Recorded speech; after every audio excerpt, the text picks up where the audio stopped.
Chick Corea, a pianist and composer who has been a leader in almost every modern jazz genre, has died on February 9th from a rare form of cancer. He was 79. Corea's impact on jazz is immeasurable, from his pioneering work in jazz fusion to his later forays into world music and flamenco. He was an artist who greatly expanded the borders of jazz and who opened its doors to influences from around the globe. Chick Corea was born in Chelsea, Massachusetts on June 12, 1941. He began studying music at age 4 and landed his first professional gig with showman Cab Calloway in the early 1960s. Important sidemen work with trumpeter Blue Mitchell, flutist Herbie Mann, and saxophonist Stan Getz followed, and in 1966 he recorded his debut album as leader, Tones for Jones Bones.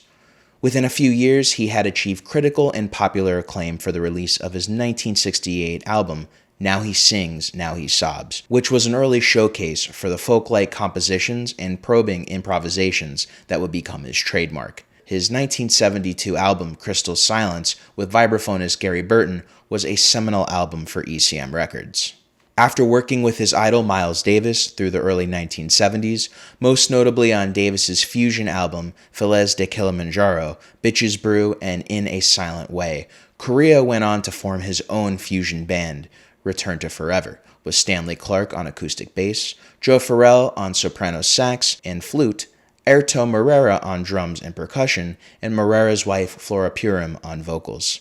It would go on to become one of the most influential fusion ensembles of the 20th century. His later work with electric and acoustic bands defied genres and continued to chart the course for jazz fusion. The latter half of Corea's career would find the pianist collaborating with fellow groundbreakers like vocalist Bobby McFerrin and banjoist Bela Fleck, and in 1999, Now He Sings, Now He Sobs was inducted into the Grammy Hall of Fame.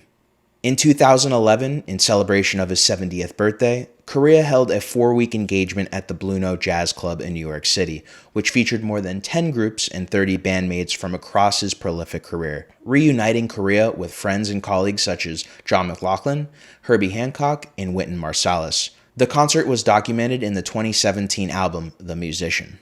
Corea's final recording, Plays, was released last year. The album collects solo recordings from concerts in the United States and Europe and is a document of what Corea does best, eroding the divisions between classical music, pop standard, and dazzling jazz improvisation and providing a blueprint for the shape of jazz to come. You can watch an interview Chick did with Jazziz magazine about his recent album Antidote on Jazziz.com. We have also unlocked the feature story we wrote on him for our summer 2020 issue, and it is available for free to read on our website. Our thoughts and prayers are with Chick's family. Rest in peace, Maestro.